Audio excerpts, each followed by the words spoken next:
Hey, I'm Garet, And I'm Daniel. and this is Modern Gaze. Today we're talking about being ghosted. Dun, dun, dun. Have you ever been ghosted? Of course. I think I've been ghosted a few times. I think I've also ghosted many people before. Yeah, and I guess it doesn't feel that great either, when you are on the receiving end of being ghosted. There's other ways that you can potentially handle them, but it's an easy way out, I think. It's an easy way out because you have no confrontation, you don't have to answer for any of your actions, and you just dis-a-fucking-peer. You don't need to explain yourself to anyone. Yeah, then... Bye. It's like that girl on Instagram. Have you seen her? Bye. Bye. Bye. Okay, so I think when you're thinking about ghosting or to be ghosted or to ghost someone, what does it mean? What are you doing? I think it means that you've just completely gone MIA. You remove yourself out of their life and you just stop speaking to them. Just like that. Just like that. Like gone, Bam, cut, gone, bye, bye. blocked. Bye. Blocked. What's that girl? Blocka. Blocka. But you're not even blocking. You're just like disappearing. Yeah, so you're just like fading away. You're faded. But you faded away very fast. Growing up in Los Angeles, dating in Los Angeles, that is the ghosting capital of the world. Ghosting capital of the world. I mean, your attention span is maybe no more than 5 minutes. Finally, someone decides, yes, let's go on a date. And it would be like for a non-committal coffee date or ice cream. Or sex. Or sex. That's not a date. That's something else. But you think you have a really great time. Right. The conversation flowed a little bit. They say to you, let's catch up again or let's do this again soon. Bam. Never to be seen again. I would say prior to meeting you, I ghosted people more so than I was ghosted. Really? Yes. So you were more the ghoster. I was the ghoster, yeah. And I was the ghostee. Do you remember a moment where you were ghosted? I guess just like random nights out at a club, you'd be dancing, you'd make out with somebody and then you'd have a good time together. You buy shots and you do all these like fun things and then you exchange numbers and it's like, yeah, let's go on a date, whatever. You message them the next morning, ghosted. Originally from Los Angeles, moved to New York where I was pursuing my publishing and advertising dreams. And a friend of mine who I really only knew through some other friends in Los Angeles, he like reaches out to me on Instagram. He's like, oh, hey, Garet, I'm coming to New York City. I'd love to see you. And I'm like, wait, like I barely ever talked to you. I don't know But that's you. very American. Maybe like 2 or 3 days before he's supposed to arrive in New York. Okay. He sends me another message saying, my accommodation fell through. Cool if I crash on your couch. Oh. I talked to my roommates and they're all like, yeah, no, cool, no problem. No connection prior. No connection. No like cheeky banter. No pics. No pics. No nothing. So he shows up. Oh, he came. Yeah. He arrives via Uber to my apartment in Brooklyn. Okay. And he's like, I'm here. I was like, oh, hey, welcome. And I go in to give him a hug. Uh-oh. And he like immediately goes for a kiss. Okay. So he was like straightforward. All of a sudden, I'm like flustered. I don't know what's happening. We go out for some drinks with my friends. He sleeps over that night. Nothing funky happens. The next morning, we go out to breakfast and it feels like we're like really dating. He's actually really flirty. He has a casting or he's going to some kind of photo shoot or some sort. So he does that. I go about my day and then I never hear from him again. What? Yep. Ghosted. Wait, he went to this casting and then he never reconnected with you? Ghosted. Where did he sleep? So I was really confused. I was talking to one of my friends about it and like who I introduced him to the night before at drinks. And he was like, oh, he's staying at Rebecca's house. Get out. So this other girl, Rebecca, was a friend of a friend who he met at the drinks that we went to together, where I introduced him to my group of friends. And he got on with Rebecca and he decided to stay at her place. Rebecca. And then apparently they were all flirty. Rebecca? He was flirty with Rebecca? And apparently Rebecca's in love with him now? I don't know. Is he bi? I think so. Ah. So then I'm like, okay, what is happening? So he's basically just trading his Soul. soul. Before he left to go back to Los Angeles, He did not message you. he messaged me. And he was like, oh, thank you so much for, letting me stay at your place. Oh, he did a one night only. He did a one night only. And he's like, I'm really sorry. I brought a gift for you to say thank you. And I meant to give it to you before. He actually shows up in my apartment and he brings me a book. I'm like into photography. I'm into like fashion. I'm into architecture. So I'm like opening up this wrapped book thinking, okay, maybe he got me, some kind of nice coffee table book or something. I don't know. And it was actually a book about accepting yourself as a gay man. I can't. And it was a self-help book. And while I think that book is really wonderful and valid and like very useful valuable for sure. and valuable, I never had one conversation with him talking about my sexual identity. I never had one conversation about his. So he shows up, he leads me on, he ghosts me, and then he shows up with a self-help book. That was the most memorable ghosted experience that I have. At least you got a gift out of the ghosting. Yeah, I guess I did. Yeah. Well, anyway. So what about you? Do you have like a memorable ghosted story? I can't remember a specific moment in time where I had been ghosted to the point that I was really affected by it from a dating perspective. Yeah. But I had definitely like ghosted people on specific apps. I was always a one moment like kind of experience type of guy. And then that was it. Oh, you were a one night only. I was one night only, like in and out. We weren't romantic. Oh. Yeah, it was just like pleasurable moments. Okay, so you had like one night stands. One night stands, But that's sure. like a pre-agreed upon arrangement with another participant, knowing that you're going to both ghost each other after this. So it's a pre-approved ghosting. Correct, but at the end, you're always a bit like, oh, that was fun, let's do it again. And you're like, yeah. Well, Ghosted. so a one night only stand or like Grindr hookup is a pre-approved ghosting arrangement. I think so. I think you can't be sad if you get ghosted after that. Throughout your life, some friends come and go, and sometimes they're there to teach you a lesson. Yep. Sometimes you teach them a lesson. Yep. And We'll just share a moment in time together. or share a moment in time together.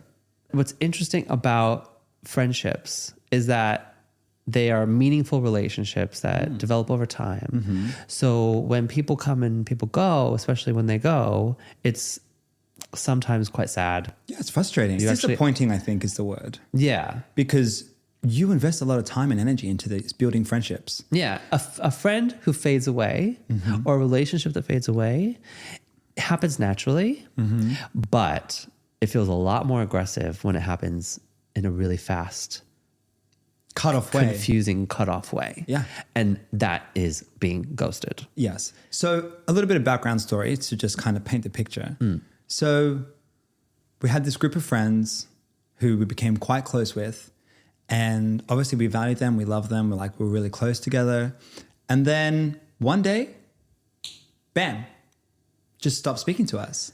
We keep reaching out and we started to feel like a wedge was being placed in between like our we were begging. friendships. Yeah, it was almost like we were begging to hang out with. Well, we just never heard from them again. And it's completely fine. We see them all the time. In passing. Yeah. Yeah. But we just don't talk anymore. Yeah. And you know what the problem is? Is maybe we never actually Ask them. why did you ghost us? This is a good segue into the feeling of being ghosted.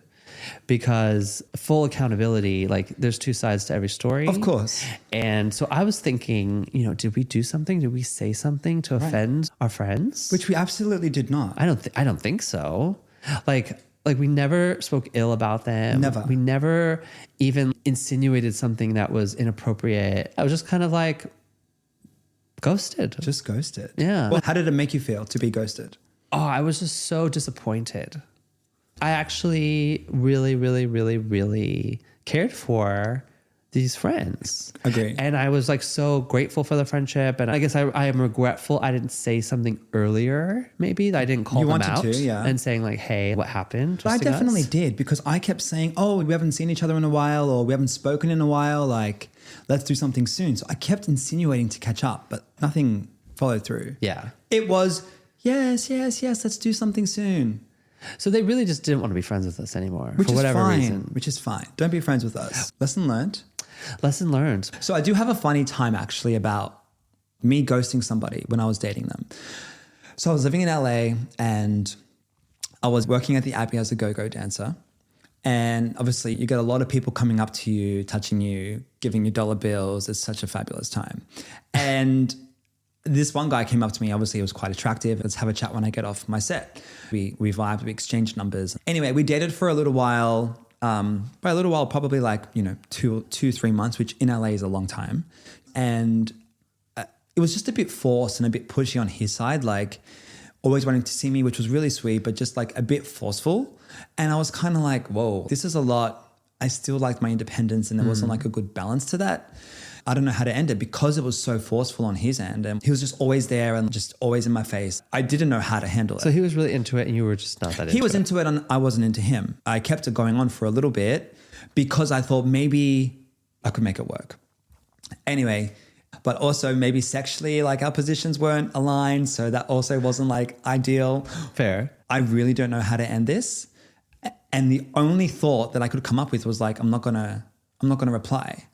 But I kind of had hinted to him that I'm not feeling it. Like I slowly had tried to let him down in person before I started to ghost him, but he just didn't get it. So I was just like, dude, like. So you slow ghosted.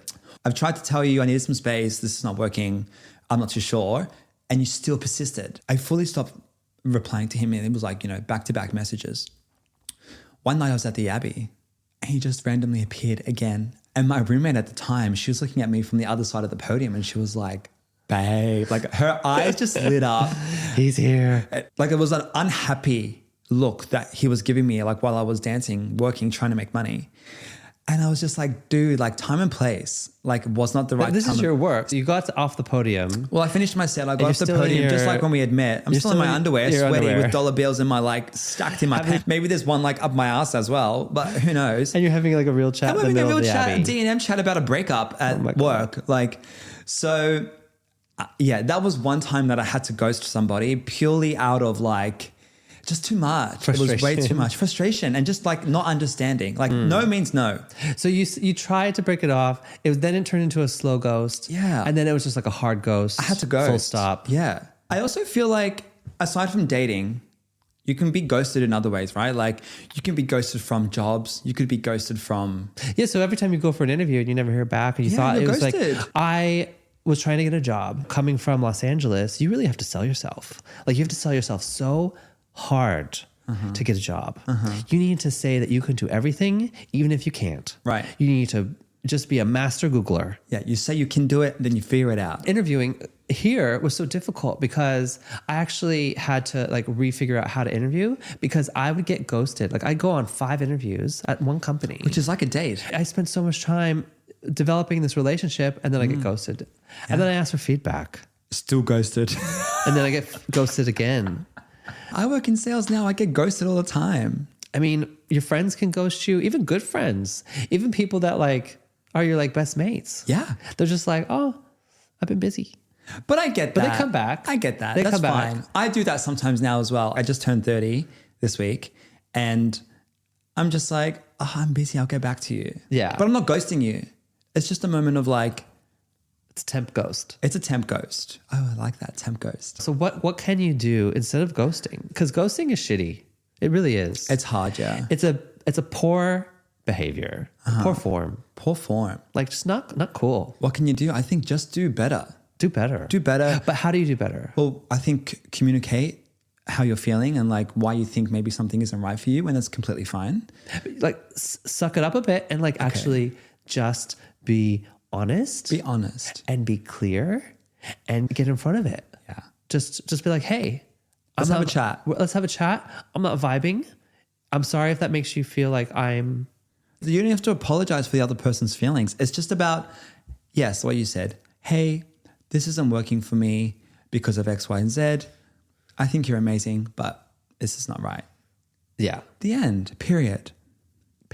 Full stop. As Garet would say. Period. Well, I think that like if you can actually avoid ghosting, it it holds everyone a little bit more accountable. Yeah. Like maybe you're ghosting them because they're not Not nice. or they're doing something shitty, or like they said something that offended you. So rather than not dealing with it, you just deal with it head on. Yeah, and it might help the other person. Like it might bring awareness to something that they thought maybe that they needed to work on, but they didn't know because no one tells them. I think that as you get older, you do have more awareness. You understand the value of other people's feelings and a little bit more emotionally aware, a little bit more empathetic for other people. Yeah. But you also at the same time have less shits to give. Correct. So you're balancing it as like, oh, I don't need to give my time to that, or I don't want to associate with those things or those types of people because I know who I am. I know what I want. That's what I want over here. So you got to balance the two. I can say what I want. I can go after that, and I can surround myself with those types of people without being rude to a point of just like ghosting others and being like, no, not my time. Be like, no, like, thank you for your time. Service. Thank you for your service. See you never. Yeah. I don't know if this is considered ghosting. Okay. But it's something called a U-turn. A U-turn? Yeah, it's called a U-turn. So it's I'm going to show up to an event and I'm going to walk in. I'm going to walk to the back of the room, and then I'm going to walk to the front of the room, and then I'm going to leave. Oh. A U-turn. Okay. So it's like I can't be bothered going and seeing everybody and talking to everybody, but I have to go because it's the right thing to do. Okay. Yeah, I get that. So, but you don't say goodbye to anyone either. Just leave. So you say hi to everyone, but you don't say bye. Okay. So maybe it's like, Just take the back door. yeah, it only works when it's really packed. Of course. Otherwise, you're just an asshole. Yeah. But if you like show up to like a big event at some bar and it's packed, and you walk in and you're like, hey, oh my God, it's been so long. And then you're like, oh my God, I tried to find you to say goodbye, but I could never find you. It was so packed. You know, I left. Where we'll were catch up you? another time. All right, bye. You know, it's one of those. So what about this scenario? The guests who just didn't show up to our wedding but said they were. Oh my God, the empty plates at our wedding. How rude. So what kind of ghosting is that? How rude. I mean, okay, so we spend all this money and time and effort. It's not even about the money and time and effort. It's respect. Then we have this gorgeous setting with a plate, with their a name custom card, printed name card, and with a menu. custom. Like we like did everything really unique for each person. Yeah, we thought it out. But then we never heard from them again. Obviously, we were ghosted as a friend, but we were ghosted at our own wedding. Like if you get an invitation to show up somewhere to a hosted wedding, birthday event, Extravaganza whatever, of something. and you RSVP yes, Which they did. you better show up. Yeah. I would rather you call the day of or send a message the day of saying, oh, come up with some bullshit excuse. Just say you had COVID. Our wedding was just like right after COVID. Yes, you could say anything. Yeah. You could say like something that you have no response to. Like, yeah, they had diarrhea. Like, I don't care. Instead of ghosting, what are some other things that you can do to get out of stuff? Run, bitch. You're on a bad date and you Yeah. want to get out of there. What is a good, like... Instead of using the bathroom and never coming back and letting them pay the bill. Correct. Like you said, say this isn't working. I don't think this is going to be right long term, and just cut it off. What if you're non-confrontational? I would put it on the other person. Oh, you would? Like I what? would. And I would say to them, so how are you finding the date so far? No, ask for feedback. Ask for feedback, because then it would make them like think about it. But I would probably start first by saying like, how are you finding the date? Are you enjoying your time tonight? Is this what you expected? Okay. Not yes or no questions. Keep them open-ended. Okay. So that's what happens all the time on these like early dates for people, right? They go on a date and then they have a friend waiting on standby to call them to like, hey, okay, call me at this time. And then if it's going well, I'll be like, I'll ignore it. But if it's going bad, I'll answer it and I'll come up with some like crazy excuse of why I need to get out of there. Right. And then you never hear from them again. Ghosted. Correct. So instead of that, you could just have like a little interview session like Oprah. With the person. And you could be like, so tell me, how are you perceiving this experience right now? Yeah, I think that's a great idea. And assuming they say awkward, terrible, I don't think we're a good match, But that And also then you can say, oh, I agree. Yeah, Let's get but out you'd of read here. their body language because they either be really excited or if they're hesitant, just pick up on that and say, yeah, you know, I sense your hesitation. I think we're maybe aligned on that. Let's just call the night off. Even if you don't want to work with somebody, or even if you like choosing a vendor for a wedding, or if you're interviewing for a job that you don't want to do or you want to turn it down, like just say no. Right. And it's okay to say no. Be in your no era. Yeah. Because if you don't send all. that message, they're going to keep messaging you, or they're going to keep following up, or they're going to keep chasing you for things. Correct. Yeah. And you're going to get frustrated, and then you're going to be thinking about it more. Just let that energy go. Like, don't block yourself. Let it go. Let it go. It's also like a closure, right? Like, people want closure. people want closure. People want to close the chapter next. That's the point of this whole thing, right? So ghosting leaves no closure. No direction for a new chapter. Correct. Closure is so important for so many different reasons because it just allows you to end that chapter, end that story. Thank you, next. And thank you, next. Move on. It's a really nice feeling to even if it's not the closure you wanted. You have closure. You have closure and you can move on. Yeah. Because you accept it and you kind of just like, okay, well, I have to accept this. Yeah, and you can start a new chapter doing whatever you need to do to start fresh. Like meditating, journaling, burning some sage, screaming, invite new things. people, new things. Without holding on to the past or what if or what happened. That's great. That's good closure.